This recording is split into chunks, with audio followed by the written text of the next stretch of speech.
Allez, tout de suite les audiences avec vous, Romain. Beaucoup de choses à dire aujourd'hui. On va commencer bien sûr par le Prime, et ça, c'est pas une surprise. TF1 est en tête. La série Person of Interest qui est effectivement en tête. Jean-Marc, hier, 6 millions de téléspectateurs sur la soirée.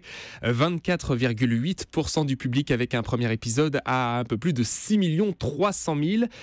TF1 qui est donc largement leader. La deuxième place, elle est disputée entre deux chaînes hier, entre France 2 et France 3. Sur France 2, c'était une rediffusion de Secrets d'Histoire sur les Grimaldi, Prince de Monaco, et France 2 qui prend de la hauteur grâce au Rocher. Pratiquement 3 500 000 et 13,7%. Notez que c'était une rediffusion. La première avait fait 4 700 000 en septembre 2012, 3,5 millions pour une rediff. C'est quand même pas mal quand ça coûte pas cher.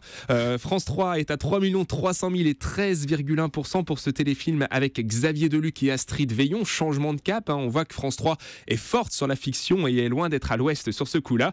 Et au pied du podium, on retrouve M6 qui musait sur sa série Scène de ménage, série à succès. Amoureux comme au premier jour. C'était pas spécialement le grand amour avec M6 et les téléspectateurs hier. 2 500 000 et 10,9%. On est là nettement en dessous du score de la semaine dernière qui avait fait 4 200 000 sur cette soirée Scène de ménage. 2,5 millions donc hier soir. La surprise, Jean-Marc, c'est ce score pour Arte, pour ce documentaire Daesh, naissance d'un État terroriste. Pratiquement 1 400 000 personnes étaient devant Arte. C'est le deuxième soir, ça marche bien. Ça fonctionne bien Arte en ce moment, et 5,2% du public.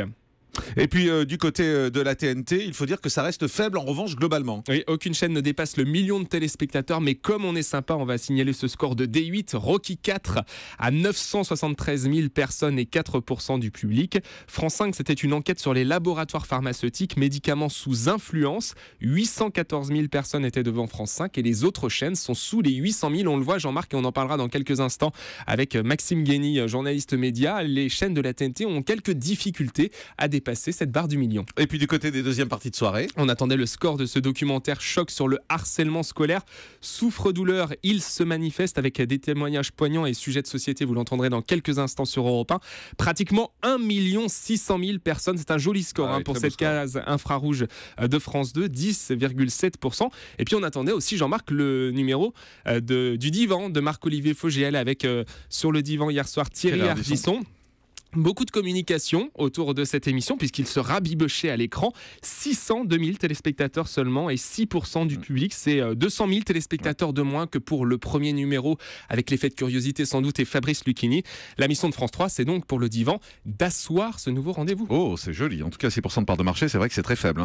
Et puis un mot quand même sur les access. Alors, il y a beaucoup de choses à signaler hier soir du côté des access. D'abord, il faut noter que TF1 est très faible en access par rapport à ses moyennes habituelles puisque la chaîne est seulement à 3 700 000 téléspectateurs. Oui, effectivement, pratiquement 3,8 millions pour le juste prix, c'est faible tout de même. 3 792, voilà. Et 18,6% du public, tellement faible, Jean-Marc, qu'il n'y a que 300 000 téléspectateurs d'écart entre TF1 et le 19-20 de France 3. Ça va poser problème. 18,4% du public. Je pense qu'au bout d'un moment, ils vont se réunir pour savoir ce qu'ils vont faire de ce juste prix. Visiblement, ça ne prend pas ce retour du juste prix sur TF1. Nagui est dans sa moyenne habituelle, 14% du public et 3 millions de téléspectateurs. Et puis, on attendait aussi le score de Tous les couples sont permis. Vous savez, c'est la nouvelle émission qui remplace Christina Cordula à 18h30 sur M6. Eh bien, c'est encore en baisse par rapport au numéro de lundi. 1 181 000 téléspectateurs et 6,4%. Les reines du shopping. Le rendez-vous juste avant fait encore mieux. Voilà, et il faut noter que donc Tous les couples sont permis sont désormais à égalité avec C'est à vous sur France 5, ce qui n'arrive quasiment jamais, mais les deux programmes sont vraiment à égalité. Égalité également entre Le Grand Journal et D8 et Cyril Hanouna. On a tout dit ? Stricte égalité. Je pense qu'on a été complet sur ce coup-là comme chaque matin. Super, merci beaucoup Romain. Le grand direct des médias, Jean-Marc Morandini.